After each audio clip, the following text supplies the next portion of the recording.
We like to say that we can learn from our mistakes, but when it's a big, truly embarrassing mistake, we sometimes do everything we can not to revisit it. Now, two names well known to Wall Street have decided to write a book unpacking what went wrong for them and why. For Michael Lynton, when he ran Sony Pictures, and for Josh Steiner, when he was Chief of Staff to the Treasury Secretary in the Clinton administration. Their book is From Mistakes to Meaning, Owning Your Past so it doesn't own you. Words matter, and it's mistakes to meaning, not failures to meaning. That's an important distinction for you. Yeah, it's a really important point for us. There have been great books written about success and about failure, and we think of success and failure as siblings. You know, in both cases, you have a group of people, they come together, they're trying to do something meaningful, they have a plan to do it. In one case, it turns out well, in the other case, it doesn't. But they're both intentional. One way to think about it, at least the way we thought about it, was there's a reason we say marriages fail, and that if you get married at 3 a.m. in Vegas after a couple of cocktails, that's a mistake. In the case of marriage, people come together, they want to do something meaningful, it doesn't work out, so it failed. But mistakes are something that you do without self-awareness, without understanding the context in which you're operating, and that you end up regretting. And the other thing is that, maybe with the exception of marriage, not that many people have the opportunity to have failures. You know, it does require a pretty substantial or significant decision to be made. Mistakes, everybody makes them, and they make them all day long. So we knew it was fertile ground. And the surprising part is, no one talks about them. As soon as we go on Amazon or Barnes & Noble, we're going to find 18 books on the subject. And we couldn't find one good book about the concept of mistakes. We found a gazillion books about success, lots of books about failure, and not one about mistakes. Was there a magic moment for this book between the two of you? There was. It involved a walk on the beach and Josh coming up with this idea. Josh could probably tell the story the best because he was the one who actually thought of the idea in the first place. Both of us had a mistake that we'd been living with and had never spoken about. And in my case, I had suppressed it ineffectually for many, many years. When you came up with the idea and said to me, we should write a book about mistakes, it really landed, because I myself had been living with something for a long time that I really did not want to address. Michael has this nice saying about mistakes are windows into ourselves. And that's where Alison Papadakis came into the picture. Papadakis is a professor of psychology who studies stress and coping at Johns Hopkins University. So Josh and Michael started off with wanting to look at mistakes, and they really started off more on their own with it, and then they realized that they wanted a little bit more input, so they brought me in.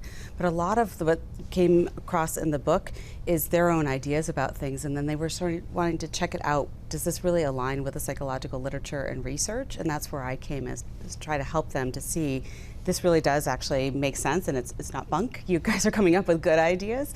And then around their stories, I helped them to just go a little bit deeper, and then started to recognize patterns in their lives over time that got reflected. Everybody has a lot of mistakes. I had a few myself, most of them having to do with my professional career, and I wrote up one or two before that. And then I realized I was avoiding the main event, which was, you know, the cyber attack that happened to Sony 10 years ago, and that there was a mistake at the core that caused the events that led ultimately to the cyber attack. The FBI is investigating that destructive cyber attack at Sony Pictures. This is costing Sony hundreds of millions of dollars. 10 minutes ago now, the FBI announced it's formally accusing North Korea of hacking Sony Pictures. So at the core, what do you look back and think was your mistake involved in the Sony situation?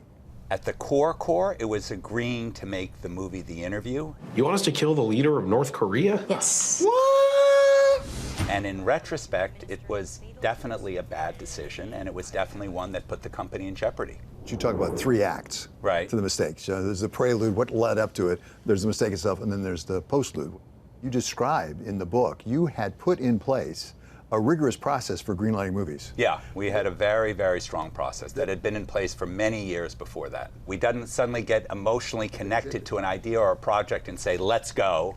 But as opposed to that, you get people around the table all from different disciplines, and they give their voice to whether, you know, the marketing folks telling you whether it's a good idea, the production folks. That was not the case when we agreed to make, or I agreed to make The Interview. Which leads to the question, why? Why on that one? I had been in the job for a while, over a decade, and I was typically the person in the room who was Mr. No. I was actually the guy in the suit. You know, everybody else around the table, for the most part, were people who were either directly creative executives or interacting a lot with creative executives. And I was the person who was expected to be the adult in the room. There was a moment where I really did not want to play that role. I really wanted to be on the other side of the table, so to speak, with the creative community. And in that moment, I said, okay, let's go, let's make this movie, and threw all of those careful processes out the window. I think it took us a while in Michael's case to figure out what the 3 acts were. And the first act for Michael was actually your childhood. I'd grown up in Westchester, I'd grown up in Scarsdale, and I was upended in the late 60s and moved to Holland. And, you know, my parents themselves were immigrants, so they weren't very sympathetic to my sister and my situation. We were very lonely, and that existed for a number of years, and it had a big effect on me. And I think Josh is right. That's ultimately what played a part in my decision to do this. In Act 2, one of the things that struck me in reading the book about what happened in that room at the table reading was the hydraulic pressure. Yeah, so what the circumstances were was everybody at that point really wanted to make that movie. We'd had great success with Seth Rogen comedies in the past. It read funny on the page. Everybody wanted to do it. And there was an added circumstance, which was there was a competitive studio, Universal, which also had a relationship with Seth Rogen, and they wanted to make the movie. So it had all come down to this moment to make that decision. And I sat there, and you're right, the entire room was raring to go, and I got caught up in the moment. You know, by the time the read-through was finished, everybody was high-fiving, clapping. It was hilarious. You know, there were things in the script I should have been paying attention to, not least of which that we assassinated the leader of a hostile nation, Kim Jong-un. But in that moment, I was so caught up in it. I so wanted to shed my suit, so to speak, and be part of the gang that I said, sure, let's go. So you made your mistake, greenlighting it, went into production, went along, and at some point you basically lost your computer system and even lost the information in it, which could be misused. Give us a sense of how large those consequences were in your world. So we say yes, the thing goes into production, and then at the June of that year we put out a trailer to say the movie's coming in the Christmas season.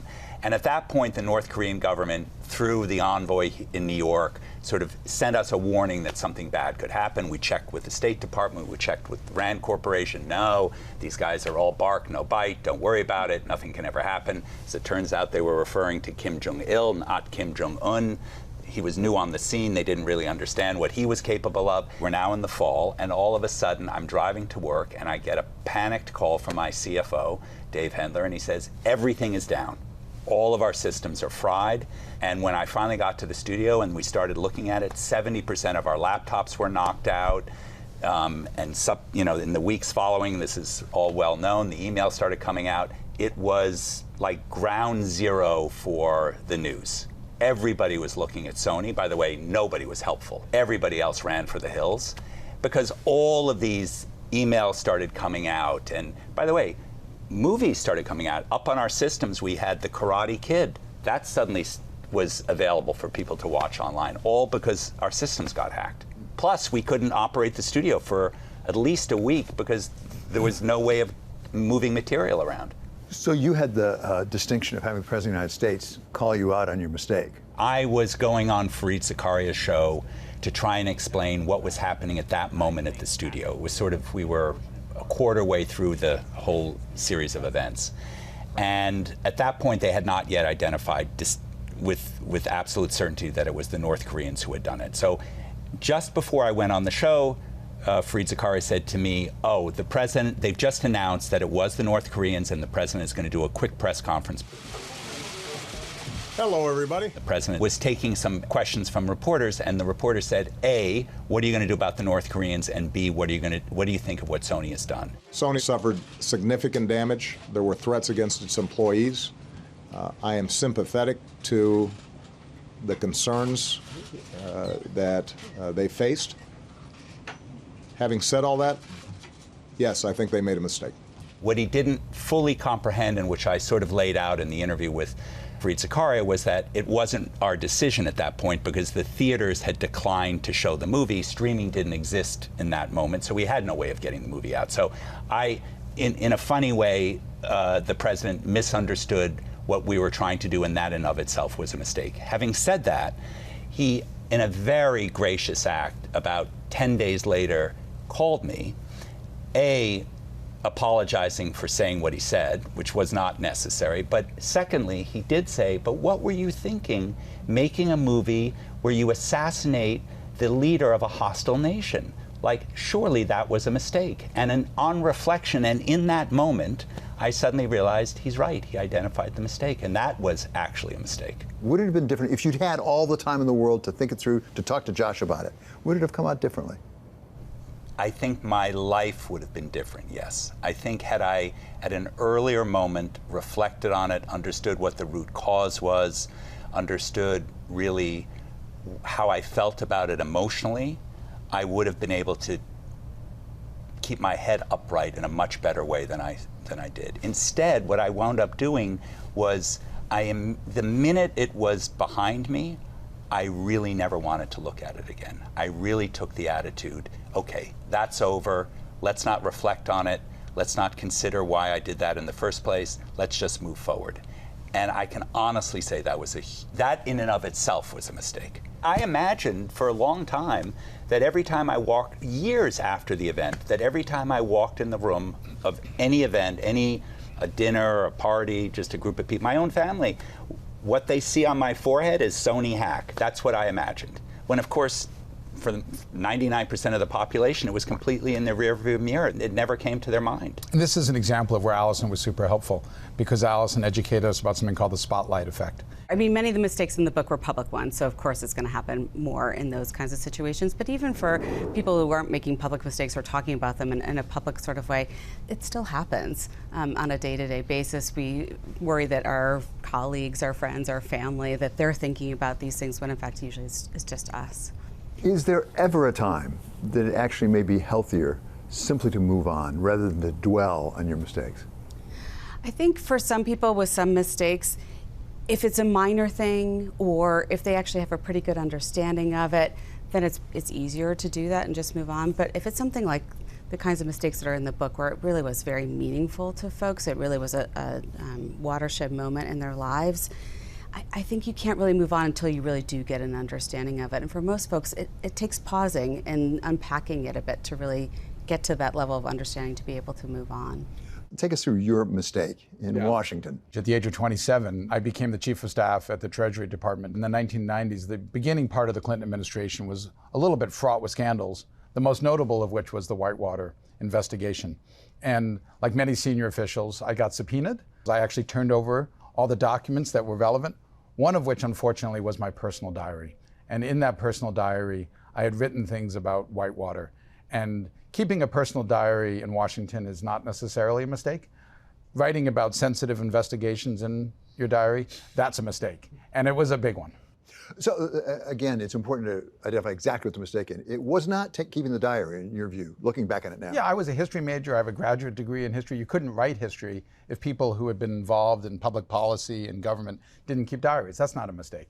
But they were experienced enough, wise enough, mature enough to know that you're not supposed to write things about investigations because there was an independent counsel involved. And my diary include references to sensitive conversations.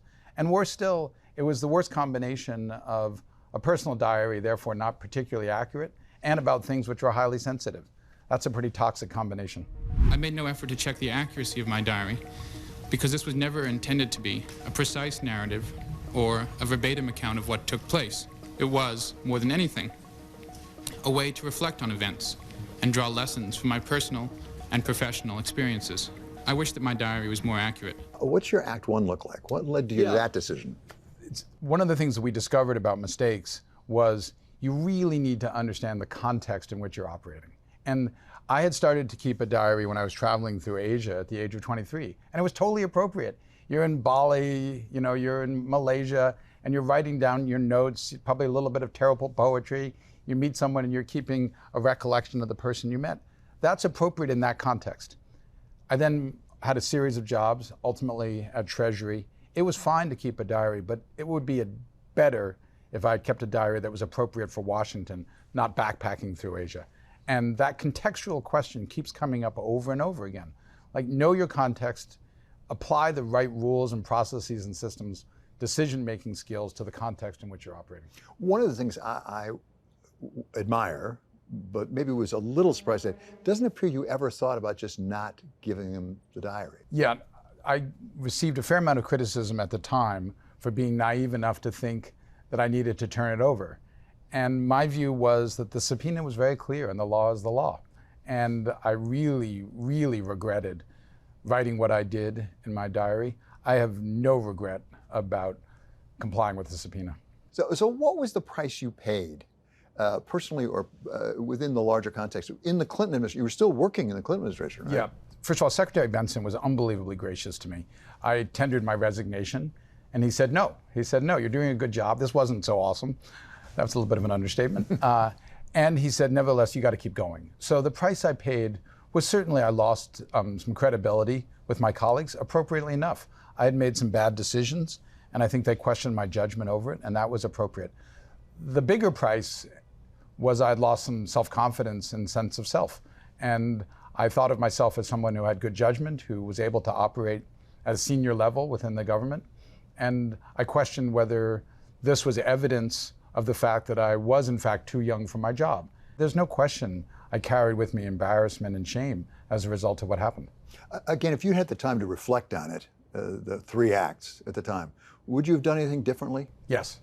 I think in hindsight, I tried to massage it too much. And I shouldn't have been as concerned about whether it all lined up perfectly, and just should have said, look, I wrote what I wrote, you can interpret it the way you want to interpret it. There are a number of other chapters in this book with different people, some of whom we all know very well, some we may not know quite as well. What were the ones that either surprised you or stood out for you, Michael? Malcolm Gladwell. So if I were to tell you that Malcolm Gladwell considers it to have been a mistake that he decided to become a writer, that was the professional path that he chose, given his success, I dare say you'd be surprised. Every person we asked had a mistake that they'd been carrying with them for a long period of time, that they were eager to get off their chest. And they were very moving. Some of them related to family dynamics, some of them related, as Michael said, to career choices. And their willingness to talk was very generous. Having gone through this process, unpeeled the onion, as you describe it, does it make you better at what you do today? You'd have to ask Michael what he does today first. It's not obvious to me. It's not clear to me either, frankly, so I wouldn't answer it that way.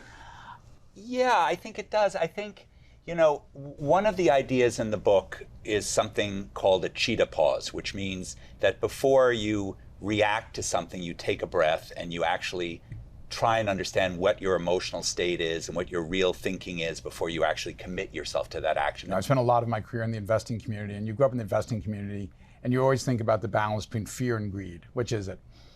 You think to yourself, every position size is either too big or too small. The work that we did on this book helped me understand that a lot of things in life are sort of like this. It's approach avoidance. It's both. We're really attracted to something and we're really scared about something. And one of the ways to make fewer mistakes, and I think one of the things that we discovered, is a willingness to recognize that both can be true. You're attracted to it, you're afraid of it, and how do you balance fear and greed? It's not all one or the other. It's finding that path. There's the making a decision in the moment, right? And I think sometimes we get overwhelmed by emotion, or we get so focused in on the rational decision making that we forget to kind of take a step back. Johns Hopkins psychology professor Alison Papadakis says one tried and true way to avoid mistakes is taking a pause before a plunge. So there's a great example in the book with Irv Gotti, who is a music producer who really blew up his relationship with J-Lo by allowing his emotion in one situation to move over into another one. Had he, for totally legitimate reasons, he had a lot of emotional response to the situation, but had he been able to take a moment and not answer the phone that then led to this major mistake that he made, I think he might have made a different decision in it. And it's that kind of allowing yourself the time, the space to do it. Now, not all decisions allow that, right? But if we can do what's called a cheetah pause, right? So cheetahs run incredibly fast, but they can also decelerate and stop very quickly too. So if we've got the cheetah running, right? Or the train going, right? We've got to make a decision. If we can figure out how to make a little pause in there to allow ourselves to use our wise minds, right? To make these rational decisions that include both emotion and our rationality, that can be very helpful. one thing that I've had in my mind for a long time, which is if you're not making some mistakes, you're not trying enough risky things. But is the real lesson here, it's not a question of taking the risk, it's how you take the risk. I think our book is less about not taking the risk or taking the risk per se. One way to think about it, to your point, is if you're a loan officer and you're so risk adverse, you never make a loan, you're unlikely to be a successful loan officer. And if you approve every loan, you're unlikely to be successful. Our book is slightly different, which is loan officers are going to make bad loans. Investors are going to make bad decisions. If the inclination of that loan officer and that investor is to hide that mistake, to not talk about the mistake, they're making a whole new mistake. And the real premise of our book is acknowledgement that we all are going to make mistakes and that it's a natural part of life and that the way to make fewer of them and to carry less shame, less guilt, less regret is just to talk about them. This is a lot of work you've gone through with Allison. If it works perfectly, 100%, what does the reader take away? What have you accomplished? What did you take away? Well, I have my own mistake. Okay, let's hear it. When I was president of ABC News, we had Leonardo DiCaprio front an Earth Day special for us because he was the chair of the organization at that time. And it was a decision I made on the spur of the moment. I was relatively new in the job. I wanted acceptance from the journalists. I was trying to do something I thought was noble. It was environmental. And my team decided to have him go into the White House and interview President Clinton, and I got killed. I mean, it was brutal. And it built up to President Clinton at a big black tie dinner with 1,000 people in Washington getting up and doing the whole talk about me. But I just want to say this to David Weston. You know, I've been in a lot of tough spots. Don't let this get you down. You may not be America's news leader, but you're king of the world. Have you talked about that on television before? No, I've never heard this. First time. Well, so this is the hope. I've talked about it. Okay, this is really wife. the hope. No, but this is exactly the hope, that someone who's been super successful across a whole stage of different careers, seriously, as a lawyer, as an executive, as someone who's done really interesting television, this book hopefully has given you permission for the first time to talk about something publicly, which had stayed with you for a long time. And that's our aspiration, that more people have that sense that it's okay, that you don't just have to talk about the success, you don't have to suppress the mistake, that it's okay to go public. I don't think what people should take away from this is by reading this book, you're never going to make another mistake. That is naive, and that's actually not what we're hoping for. Will you reduce the number of mistakes you make? Maybe, hopefully. Will you understand better why you made those mistakes and perhaps over time make fewer? Probably. In fact, I think most likely. And equally importantly, and this is the big fact, that after you've made that mistake, and by examining that mistake, you can get rid of the shame. You don't have to live with that burden the way that I lived with it, the way that Josh lived with it, the way that lots of people live with it all the time. By actually trying to examine why you did it, to understand what your emotional state was, you can live with yourself in a better way. And that, to me, would be 100% success.